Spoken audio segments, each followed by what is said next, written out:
This is the CBS Evening News. I'm Charles Kuralt, sitting in for Dan Rather. Good evening.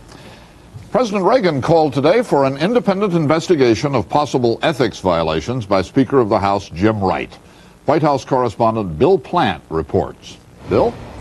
Charles, in an interview today with some reporters, which the White House was quick to make public a little early, the president said, "I have to wonder if it should not be an independent counsel. I think," he said, "everyone would feel it was more proper if it was done by an investigator outside."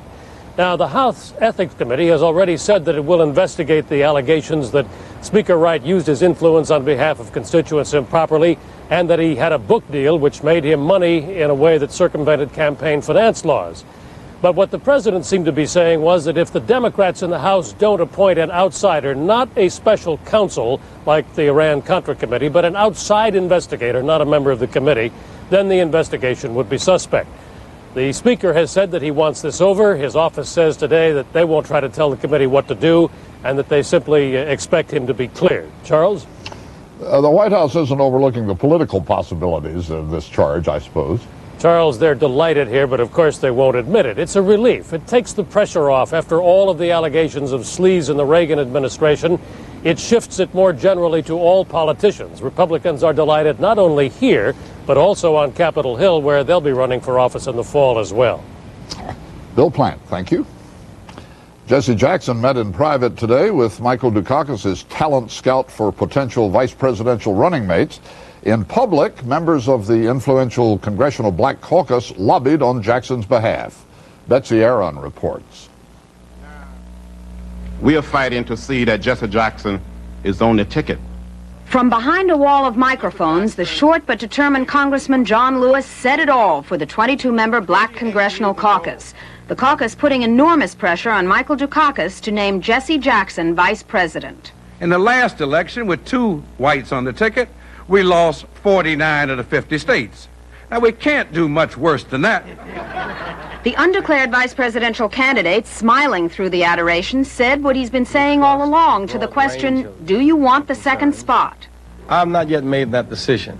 Only Charles Rangel, the consummate politician, could say with a smiling straight face that this move puts no pressure on Michael Dukakis. It seems to me that Governor Dukakis has to come up with a better candidate, or at least be prepared to share with us why he does not believe that Reverend Jackson is the best candidate. But from the conciliator, No one is proceeding in an atmosphere of threat. Jackson met with Paul Brontis, Michael Dukakis' designated vice presidential negotiator, today. The word from the campaign, Jackson is on a list of those being considered. From Dukakis, campaigning in Massachusetts, no comment on the Black Caucus action. From Charlie Rangel, a sobering thought. If the party cannot handle a black vice presidential candidacy, Then I think that our great party should discuss this. This should be an item that we should discuss. in sweltering Washington, the political heat has been turned up a notch. These Democrats believing if Jesse Jackson's time is not now, when? Betsy Aaron, CBS News, Washington. Some influential members of Congress seem today to temper their earlier enthusiasm for a U.S. military role in the war on drugs. David Martin reports they've started to sound the retreat.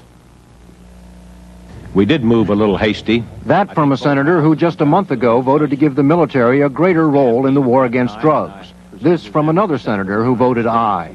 Perhaps we leaped before we looked.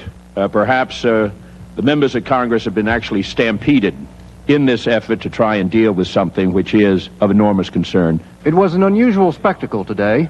Members of Congress eating votes cast in the election year frenzy over drugs, having second thoughts about a bill they passed, but which has not yet become law. What we see happening in these hearings now is an attempt to lay the groundwork to undo the damage before that final stage of the legislative process works. It was music to the ears of the Secretary of Defense, who is opposed to sending the military on a law enforcement mission. The military are trained and equipped to shoot everybody who comes over the hill. They are not trained and equipped to distinguish the good guys from the bad guys. Last year, the Pentagon spent $91 million using its radar planes to search the skies for smugglers and its ships to patrol the drug lanes. Today, Carlucci said the Pentagon is willing to do more. for instance, use the National Guard to help patrol the borders. But at least one member of Congress still wants all-out war. Interdict these people, and upon positive identification, shoot these drug-bearing aircraft down and machine gun the survivors. Congress is now expected to undo its earlier votes, but at the same time, Carlucci plans to crack down harder on drug use by people who work for the Pentagon. He will require all defense contractors, some 3 million workers, to submit to drug testing. David Martin, CBS News, the Pentagon. Congress heard testimony today that officials at a top-secret defense research laboratory were aware of drug traffic on the premises, knew about it, and tried to cover it up. Eric Engberg reports. For 6 months, undercover drug agents moved about the Livermore Laboratory in California, where some of America's deepest secrets are held, from nuclear warheads for the MX missile to the Star Wars laser defense. One of the agents posed as a drug buyer and found the dealing easy at top-secret Livermore. Did the undercover operation, which took place, produce quick results? He was able to make his first buy within 7 working days. The investigators, telling their story to a House committee today, say Operation Snowstorm quickly gathered enough evidence to prosecute 6 lab workers and remove another dozen from their jobs. And the tips they were getting from informants led higher at the lab. Approximately what was the number of names who were involved in the investigation that were provided? I believe there were in excess of 100, Mr. Chairman. Investigators say one was an electronics technician with top-level Q clearance who found a way to mix his job with drugs. We were able to cross-reference the theft of a computer in exchange for drugs. Then the investigation was halted on orders from the high command at Livermore, even though the Drug Enforcement Agency wanted it to go on so drug kingpins could be identified.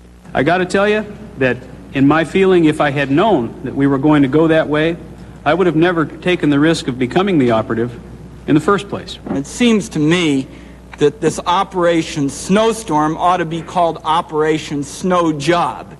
At Livermore, where officials say the anti-drug programs have been tightened, the decision to end the investigation was defended. We terminated so we could do 2 things. One, we could get the known drug users off-site, and we could send a strong message to the employees, management will not tolerate this on site, and if you do it, you're going to lose your job. The Livermore hearings are part of an ongoing attack by the House Energy Committee against what it calls lax security in nuclear weapons building. Angry members noted today that the investigators who ran Operation Snowstorm were all transferred to lesser jobs after they found evidence of widespread drug use at Livermore. Eric Engberg, CBS News, Washington. One researcher told the International AIDS Conference today that a major dilemma is how to test the many drugs being offered as potential treatments. Covering the conference in Stockholm is our medical correspondent, Susan Spencer. A candlelight march in memory of the 50,000 or so people who have died of AIDS wound its way through Stockholm tonight. A vivid reminder of what the hundreds of papers and hours of speeches at this conference really are all about. Today alone, researchers introduced 179 reports on possible AIDS drugs, but no one is looking anymore for one magic bullet. We do not need to ask a given drug to do everything for all people at all times in order to find a use for it. One of the most exciting and controversial ideas involves something with the mysterious-sounding name of soluble CD4. This particular compound, in theory at least, would prevent the virus from infecting cells. The new strategy would lure the AIDS virus away from healthy immune cells by flooding the patient's system with decoy molecules, CD4s. To the virus, they look like parts of the cell, so it goes after the decoys, leaving the cell alone, and eventually the AIDS virus dies. The virus thinks that it's attached to a cell, when in fact it's just attached to a free-floating molecule. If we can find a way to keep the virus from getting into the cells, since the only way viruses can grow and reproduce is to get inside the target cells, this might be a way to protect those cells. This approach reportedly has shown promise in animal tests, but some researchers here worry it could backfire in people. Because you can't load the body with lots of proteins without getting some response against it. Still, this treatment is appealing in part because it's non-toxic, unlike most of the other drugs being tried, and unlike AZT, the only approved drug for use, which is now being taken by some 20,000 people worldwide. As was obvious tonight, better answers still are desperately needed. Susan Spencer, CBS News, Stockholm. Still to come on the CBS Evening News, David Dow on the new space race, rockets for dollars. And Harold Dow with one insider's solution to the Tawana Brawley mystery.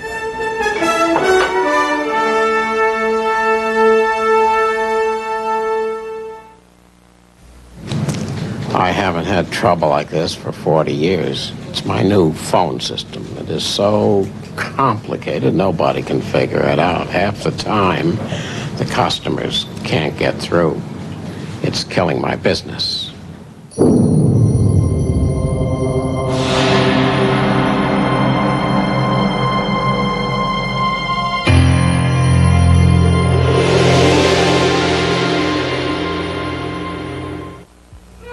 The finer things in life. Happily, some are affordable, like Grey Poupon Dijon mustard. Grey Poupon is so fine, it's even made with white wine. Its original French Dijon recipe adds distinctive flavor to beef, pork, and poultry, salad dressing and sauces, and of course, sandwiches. So enjoy one of life's finer pleasures. Pardon me, would you have any Grey Poupon? But of course. Grey Poupon, one of life's finer pleasures. I've got big news for prune lovers who also love cereal. Actually, it's kind of small news when you look at it. It's Sunsweet bite-sized pitted prunes. Try them on your cereal, and you'll agree Sunsweet bite-size is just the right size. This diver has a thin, powerful seal, but it's not on his mask. It's on his dentures. A seal so thin, so powerful, that more than any ordinary adhesive, Extra Hold Fast Teeth holds closer to real. 5 British soldiers were reported killed when a bomb exploded in Northern Ireland today. The bomb went off without warning in the marketplace at Lisburn, a garrison town for British forces. It was planted near the finish line of a foot race in which the soldiers were running. The U.S. Supreme Court ruled today that even though the Central Intelligence Agency has wide powers to hire and fire its employees, a CIA man fired for homosexuality may fight his dismissal in court. Law correspondent Rita Braver reports on the ruling and its impact. In a major blow to the power of the Central Intelligence Agency, the Supreme Court today ruled that the CIA director may not fire employees in violation of their constitutional rights. The decision came in the case of a man known as John Doe, an electronics technician and 9-year CIA veteran who was fired after openly admitting in 1982 that he was a homosexual. He sued to get his job back. The CIA tried to block the suit under a law that authorizes firings by the CIA director when he decides it's in the best interest of the United States. But in an opinion by Chief Justice William Rehnquist, the court said the law does not protect firings based on policies normally repugnant to the Constitution. This decision affirms the rule of law and clearly states that the CIA is subject to the rule of law and not above the United States Constitution. However, in a scathing dissent, Justice Antonin Scalia said the court was hurting the ability of the United States to conduct intelligence operations in secret. He wrote, "Neither the Constitution nor our laws nor common sense gives an individual a right to sue over his dismissal as an intelligence agent." The CIA says it's prepared to defend the constitutionality of its actions in court, but experts say that will create some problems. They will give evidence which they would prefer not to have to put in the public record. But that's the hazard to the agency. The decision is an opening, but not a victory for gay rights. It will now take another round of lawsuits to determine whether homosexuality is a right protected by the Constitution and therefore an illegal basis for dismissal of intelligence employees. Rita Braver, CBS News at the Supreme Court. Some not-so-heartening economic news today on the heels of yesterday's improved numbers on the merchandise trade deficit. The government says the broadest measure of U.S. foreign trade, which includes the flow of investment earnings, actually worsened during the first quarter. For the first time in 30 years, foreigners earned more on their U.S. investments than Americans earned on investments abroad. Other figures announced today show U.S. industrial production increased in May, the 8th month in a row without a decline. That sounds inflationary. But retail sales in May rose only slightly, which should ease fears of inflation. These figures are often hard to figure, and they were again today.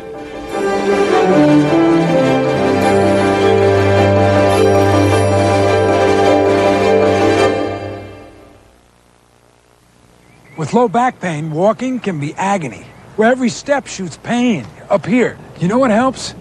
New back guard. Clinically proven back guard is a shoe insert for low back pain aggravated by foot shock. Back guard with its shock trapper module relieves this low back pain. Watch how it helps absorb shock upon impact to reduce the shock to your back. Amazing. Something down here can help up here. New back guard from Dr. Scholl's. Absorb shock all day to help keep back pain away. AT&T called this morning. They wanted to know why we switched to MCI. So I told them MCI showed me how with Prism Plus we could consolidate all our Watts lines on our regular business lines. Something they never did for me. Of course, then they claimed they could do the same thing. I said, then why didn't you tell me that a year ago? End of phone call. Until you call, you'll never know how much better a long-distance company can be. MCI. Let us show you. My doctor said Citracel is just as effective as Metamucil, but it tastes great. Look, Metamucil's gritty, so it won't all go through the strainer. Citracel's special fiber pours right through. Citracel, great taste, no grit. Checking in. We interrupt this transaction for a reminder. The Discover card actually pays you cash back for every charge. Nice job, everybody. It pays to Discover. As NASA prepares to get back into the space race with the launch of Shuttle Discovery late in the summer, the competition is not standing still. The European Space Agency launched the latest version of its own Ariane rocket today, put 3 satellites into orbit. One was an American communications satellite. NASA's competition goes beyond foreign governments. David Dow tells us about efforts to make rocket launches a new frontier for private enterprise. This is American capitalism off and running on a new space race. The nation's aerospace giants hustling hard to launch the world's satellites. With Atlas Centaur, your launch schedule is our highest priority.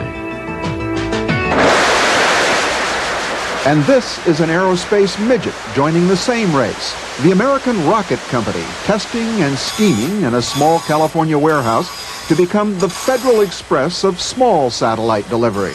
We think we're in the right place at the right time. We see a market approaching billions of dollars a year right now. It is a legacy of the post-Challenger era, a new emphasis on private enterprise, commercial rockets delivering commercial payloads, and never again just one road to space. All we have to do is get the cost down, and we're going to open up a whole new area for economic development. It'll be a very large industry in the next century. There's a whole new continent up in Earth orbit. A whole new continent and lots of competition for it. 3, 2, 1, top! Look up these days, and often it's one of Europe's Ariane rockets carrying a satellite to space. The Chinese will launch one for Sweden. And the Russians are shooting for a piece of the commercial action, too. Just ask an American who's been trying to sell Soviet launches. I've found a lot of closet capitalists over there in the Soviet Union. So even if American businesses don't use these rockets, it's certain that other countries will. And I think we're going to have to meet the competition. The Soviet Union has always adhered to the concept. Indeed, while the Russians have been pitching the British, among others, America's big rocket makers have been busy cranking up assembly lines that had idled back while the shuttle took over the satellite delivery business. Do you feel like you're playing catch-up too? Yes, no question about it. Meanwhile, one private venture plans to change the very look and location of a blastoff.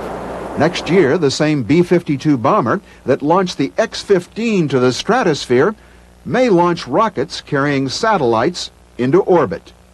David Dow, CBS News, Los Angeles. Secretary of State Schultz said today that North Korea has installed missiles that could strike the Olympic Games in Seoul this summer. He said the Soviet-built missiles have been placed just above the demilitarized zone between the two Koreas. However, Schultz said he's been assured by Soviet leaders that they do not expect any terrorist acts by their North Korean allies, and he said he had no reason to doubt Moscow's sincerity. The Soviet Union's smallest republic today challenged the government in Moscow, officially asking for part of a neighboring state. The Parliament of Armenia voted to back the popular campaign to take over an ethnic Armenian region in Azerbaijan. Moscow turned down a similar request last February.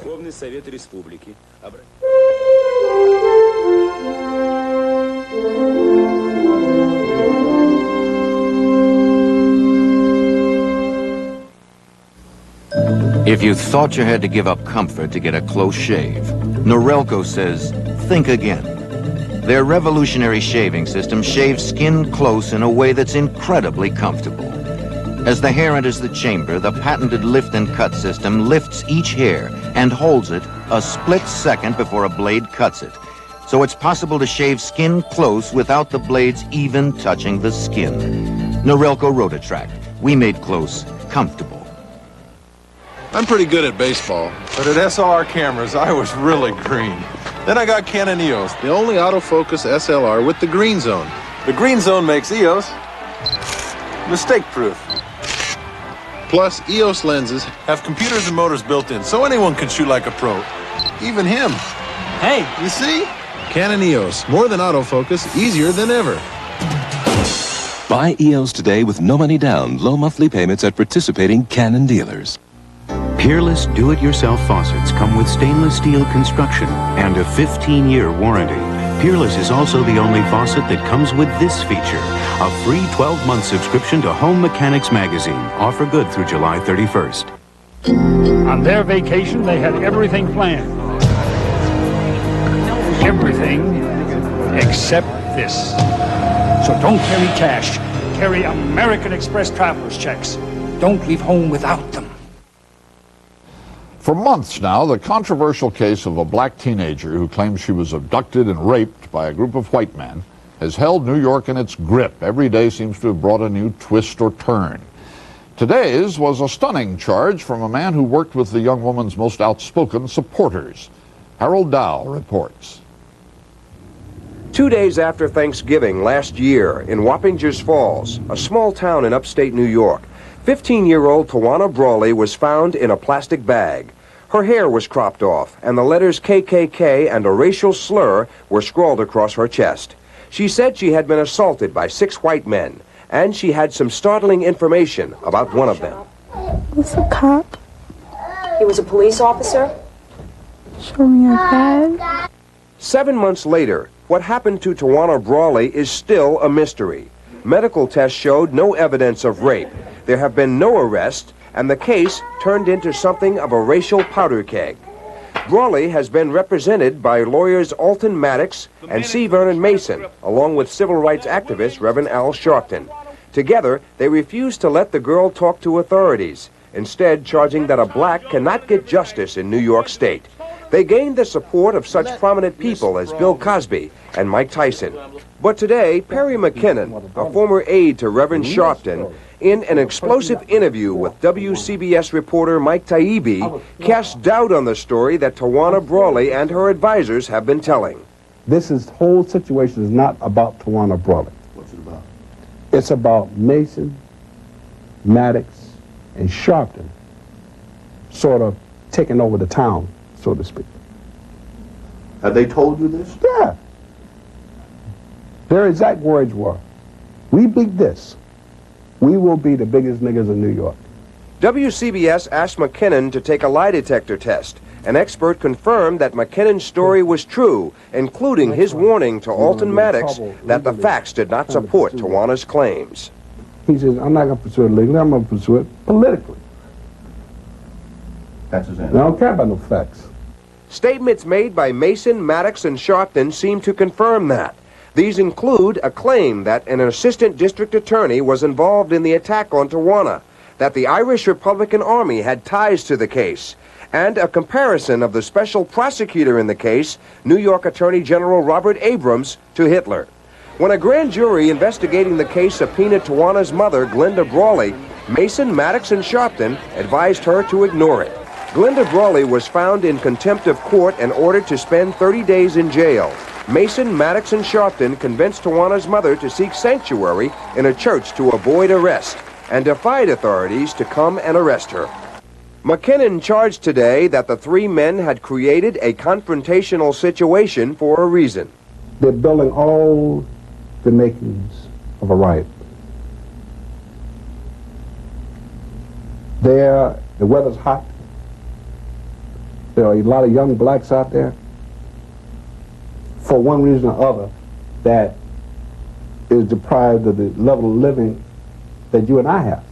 Today, there was reaction from the NAACP. I'm saddened and angry that we've come to this point where people would use a young woman or use anyone in our community for their own ambition.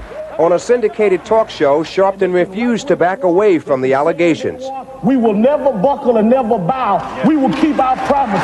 Other suits have already been threatened against Mason, Maddox, and Sharpton, and authorities may indeed begin looking into exactly what happened to all the thousands of dollars that came pouring in from all over the country to support Tawana Brawley's case. And late this afternoon, the Attorney General subpoenaed Perry McKinnon to tell his startling story before a grand jury. Charles? Fascinating, Harold. Thank you. That's the CBS Evening News. I'm Charles Kuralt, sitting in for Dan Rather. Good night. Suddenly Salad proposes 3 exciting new leisure activities.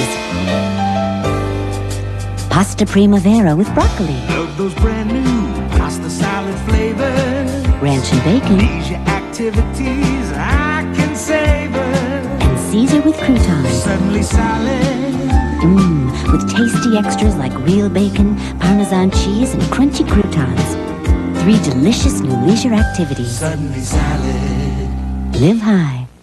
This man once had a heart attack. Since then, his doctor prescribed exercise, the right foods, and Bayer aspirin. Studies show aspirin can help prevent a second heart attack. Ask your doctor. I love you, Dad. Bayer, the wonder drug that works wonders. How could Thompson's water seal be improved? It's great already. Well, Thompson's could apply itself, but we've improved Thompson's with 50% more active ingredients for more waterproofing power on wood, brick, and concrete. Thompson's, the first name and lasting protection. Up to $2,000 cash back from Subaru is worth more than the same money from anyone else. It's worth more because Subaru builds a rugged, reliable wagon that's the best-selling import wagon in America. It's worth more because Subaru's XT6 has the same engine design found in a Ferrari or a Porsche. It's worth more because the Subaru Justy is the lowest-priced four-wheel drive passenger car in America. Up to $2,000 cash back on a Subaru is worth more because it's on a Subaru.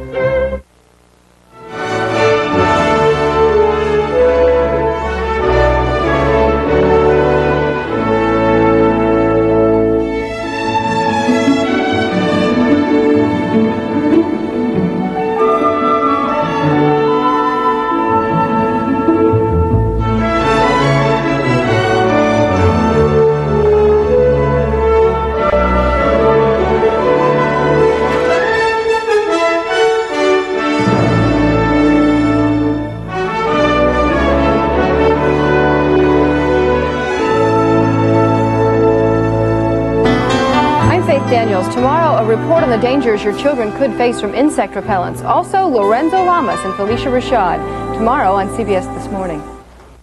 This is CBS. Coming up on Eyewitness News tonight, a Kentucky woman is behind bars after allegedly trading her newborn baby for a used car. And efforts to make a Madison man give up his pet cougars could lead to legal action. We'll have these stories in the Metro Budget and the U.S. Mail after this.